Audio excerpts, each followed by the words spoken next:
Hi guys, so today I'm basically going to talk to you about my Canon 550D. So I've done a couple of videos on it and I've been looking online. There's quite a few people doing reviews on it still in 2019, and that's saying something because it's nearly a 10-year-old camera. So that's a very old camera. Let me just check the exact date it was released so I can give you a proper... Let's do Canon 550 in Wiki here. Canon 550D Wiki. Talking into, not into the mic. Okay, so that was announced on February 2010. So technically 9 years old. But let's get this out of the way. Okay. The predecessor to that was the 500D. So let's think about that for a minute. Canon 550D. Let's see how much it's going for on eBay. Fleabay. So if I go onto eBay and type in Canon 550D and find the cheapest Canon 550D, I don't know, I won't do kit, I'll just do the body. Okay, there's one here with 2 batteries and 18 to 55 lens, £229. There's another one here, body only, £120. So if you're looking to get into DSLR photography, what are you waiting for? If you can save up, beg, borrow, don't steal, £120 from somewhere, then you're basically into photography. So you're into the hobby. You can start playing about with that and then seeing if that's what you want. Is photography something you're passionate about? If it is, then you can move on to another body. But you may not even need to move on to another body. Because my Canon 550D I have had for over 8 years. I still use it. I use it for video. That's the one I do my front shots on. And what is this in the back? Okay, I just saw that and I was trying to figure out what it was in the back. It's my headphones. Yes, so Canon 550D with the battery grip, I use it. With a 70 to 200, I use it in a catwalk situation. In low light, it's not great. However, knock up the ISO and you will be fine. So if you're here thinking about buying a Canon 550D, what I will say to you is buy it. Buy a cheap lens, try it out, see if you're good at it. If you're not good at it, learn. YouTube has loads of tutorials. So if you find a good tutorial online and start testing yourself, pushing yourself, taking photos, there's no point watching many tutorials if you don't take too many photos.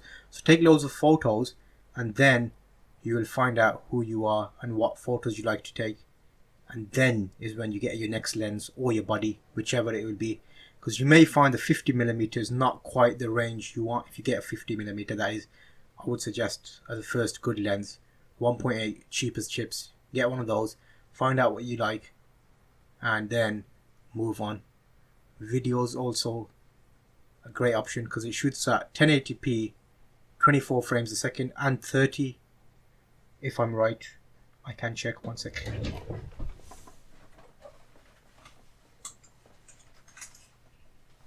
So here's my 550D. It's always mounted on a 51.4 lens. And if I switch it on and just see what the... Because a lot of the times I don't even look at the settings once you get into your swing of things. So if I put that into video mode and just check what we got. Menu. Okay, so I'm shooting at 1280 by 720 at 50 frames a second. You can also shoot at 1920, 1080, 25 frames a second, or 24. I'm hoping you can see this. Let me just bring it up close to you. So there. Do you need anything else? If you're shooting YouTube videos and you're fairly new, you need to worry about your content more than it being 4K. So if you shoot at 720, get some videos up because they're quicker to edit if you've not got a great PC or you're on a laptop, and then move on to 1080p. Start editing that. Then from there, you will do great things. Let me just put that in shots so you know what I'm talking about. There you go.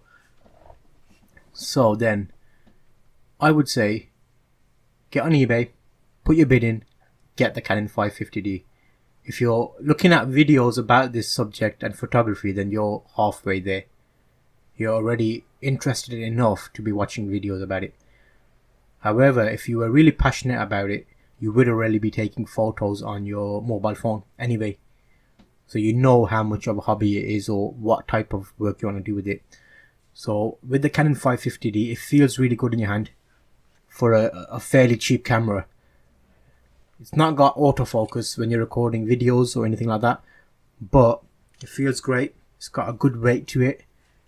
It feels not cheap, if that's even a word.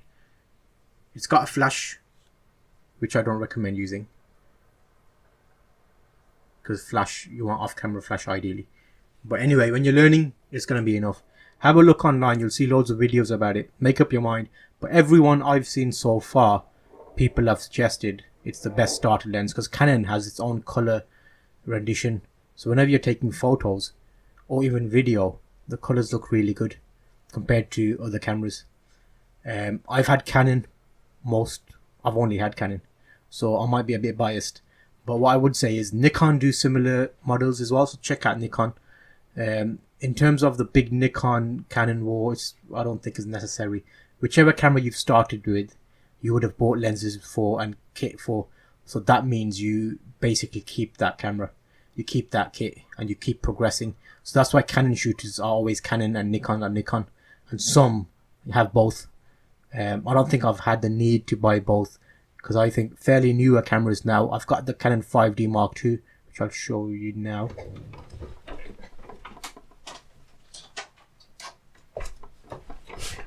So here we go. That's a Canon 5D Mark II, and I've always got my 24-70 mounted on it, because that's a versatile lens. So if I give you a quick comparison, 5D Mark II and 550D. Probably can't see it great, can you? But I'm basically doing just my mobile phone on the top of my monitor. I'm giving you a little bit of a different view, because I didn't want to set everything up and do a massive shot. I've already done a few videos about the Canon 550 anyway, so check out my playlist in the details above so you can get more information about that. But this is more of a quick video just to give you like a perspective, so it gives me a chance to talk more, because when I'm out and about and shooting, I can't cover all the points. So with the 550D, you can shoot in RAW, and one of the things that you can do is when you shoot in RAW, you can only shoot at one setting, as in full high setting. But this doesn't have a card. Let me put a card on my 550, the 5D, just so I can show you why I like the 5D Mark II. Because I was doing fashion catwalk photos, and what you want is ability to save images, loads of them. If you do them at full RAW setting, that takes a lot of space. If I go on to photo, the setting officially, it's called, you've got RAW. Let me show you that. You've got RAW, you've got RAW 1 and RAW 2. So that's basically giving you two different sizes. So RAW 1 is half of RAW, and RAW 2 is half of that. So this RAW 2 is 2784 5.2 megapixel, and RAW 1 is 9.9 megapixel, and RAW is 21 megapixel, so full. I find megapixels is another one of those things. If your photo is exposed correctly, you've got good lighting, megapixels isn't a major issue, especially with bigger sensor cameras. I'll do a separate video on the 5D, but this is mainly talking about the 550D. But the reason I'm showing the 5D is to give you a comparison in terms of size and what they feel like, look like, etc. So get onto eBay, buy that 550 that you're looking at. If it's not on eBay, if it's a friend that's got it, if it's somewhere else, just get it, mate. You will not regret it. Take care. See you soon.